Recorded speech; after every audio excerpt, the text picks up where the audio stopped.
L'effort, c'est encore vouloir changer l'eau, les arbres dans l'eau. C'est faux.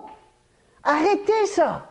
Je vous invite à passer au monde de la réalité, qui est ici, le monde de la réalité, où je trouve la troisième position, qui n'est pas ni un mouton blanc, ni un mouton noir, ni un mouton blanc, ni un mouton noir, mais la réalité de qui je suis, et je me comporte comme tel.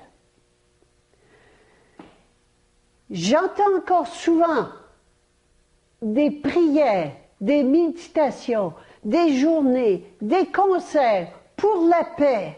On va tout ensemble penser paix, penser amour. C'est tout faux. Tout cela, c'est faux. Il n'y a qu'une chose à faire, c'est de me changer moi. J'insiste beaucoup sur cet aspect ces temps-ci. D'abord, pour être passé moi-même avoir passé 2 mois en prison l'année dernière, et pour vous insister, parce que les prisons nous attendent, les moutons noirs. Les prisons attendent les moutons noirs. Il va y avoir beaucoup d'émeutes.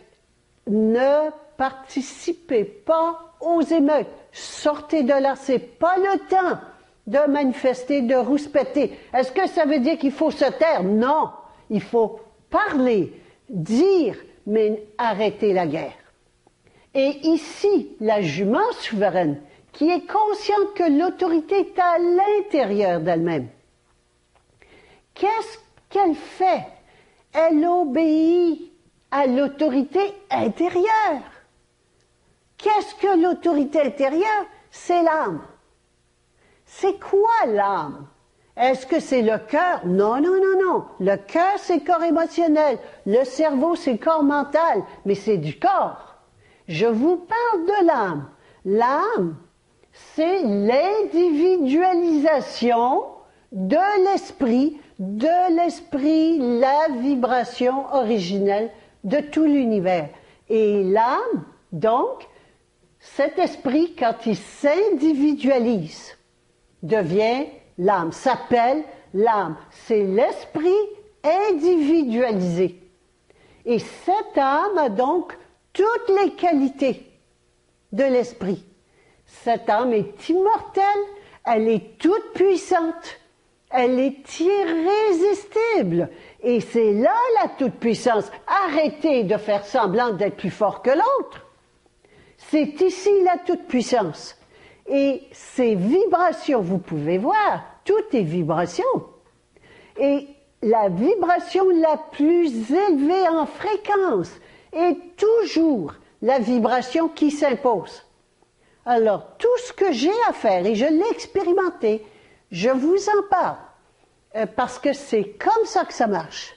Ça n'est pas de se battre et d'essayer de changer les choses, c'est d'obéir à son âme, un point, c'est tout. Et qu'est-ce que je fais quand j'obéis à mon âme? Je vais avec. J'arrête de contrôler. J'arrête de vouloir un résultat. Alors voyez-vous, toutes les démarches qu'on a faites jusqu'à maintenant, c'était toujours pour un résultat. Et ce qu'on propose encore, de faire des méditations, de faire des changements spirituels, toute la spiritualité, et se trouve là-dedans également, c'est de vouloir changer un état de choses, amener un monde meilleur. On n'amènera pas un monde meilleur, c'est la faim, on n'améliore pas la pourriture. Et cette vibration toute puissante qui rentre en ce moment nous fait voir tout ce qui est pourri. Alors on le voit. Ça a toujours été comme ça. Les gouvernements ont toujours, les souverains ont toujours dominé et exploité le peuple. Ça a toujours été. Ça n'a pas changé. Et ça ne changera pas. Mais on le voit. Et c'est ça, monter en conscience. Monter en conscience, c'est d'abord le voir, laisser aller le résultat. Et de toute façon, les événements vont vous aider à le faire. Ne paniquez pas. Accrochez-vous à une chose. Accrochons-nous à notre âme. La réponse est là et la toute-puissance est là. Je n'ai qu'une chose à faire, c'est d'écouter et de prendre du temps pour écouter mon âme, de demander, parce que la vérité, c'est là qu'elle se trouve. Tout le reste, c'est du mensonge. Alors réjouissons-nous. C'est la fin du monde du mensonge. C'est cela qui se passe en ce moment. La fin de l'animalité de l'être humain et de tout le mensonge qu'on a développé en ayant un mental, avec le mental. Mais nous passons maintenant à cette nouvelle conscience qui est de la conscience diésique, c'est-à-dire de qui je suis réellement. Et totalement détaché du résultat, c'est le processus qui compte, c'est la démarche qui compte, ça n'est pas le résultat. Et à ce moment-là, qu'est-ce qui se passe? Bien, il se passe des miracles. Les miracles sont là. C'est ici les miracles. Où on va faire quoi? Il va arriver quoi?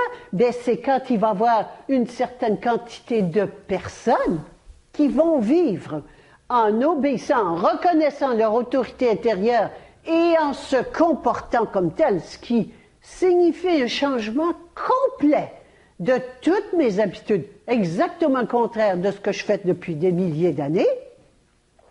Mais quand il va y avoir un nombre suffisant de personnes qui vont faire cela, ben on va l'avoir, la paix. Oui, elle va se manifester, la paix sur cette terre. Et l'amour que je suis, pas l'amour des couples, c'est faux. On dit je t'aime, c'est complètement faux. On ne connaît pas ça, l'amour. Mais le vrai amour, on va le connaître. La vraie joie, qui sont les qualités de qui je suis, et l'ordre va s'installer sur cette planète. Merci de m'avoir permis de vous partager ça. Je ne peux pas avoir vécu une expérience aussi importante que celle de l'incarcération sans la partager avec vous et surtout vous partager les conclusions que j'en ai tirées. Je l'ai fait, j'ai passé 2 mois en prison et j'ai été dans la sérénité du début à la fin. Ça a été, on peut vivre des événements difficiles et nous allons en vivre, mais de rester accroché à mon âme et de ne faire que cela, pas réagir aux autorités extérieures, rester branché et connecté avec mon âme, ceci procure la paix intérieure. À tout moment, on peut rester en paix intérieure. Et c'est cela qui va nous permettre de traverser allègrement les moments difficiles que nous avons commencé à connaître et qui vont aller à cette insouciance qui est tout à fait normale tant que qu'il n'y aura pas une quantité importante, une masse critique, je devrais dire, de personnes qui sont rendues, qui ont compris qui elles sont, c'est-à-dire des souveraines, que la souveraineté est à l'intérieur, et qui se comportent comme telles. Merci.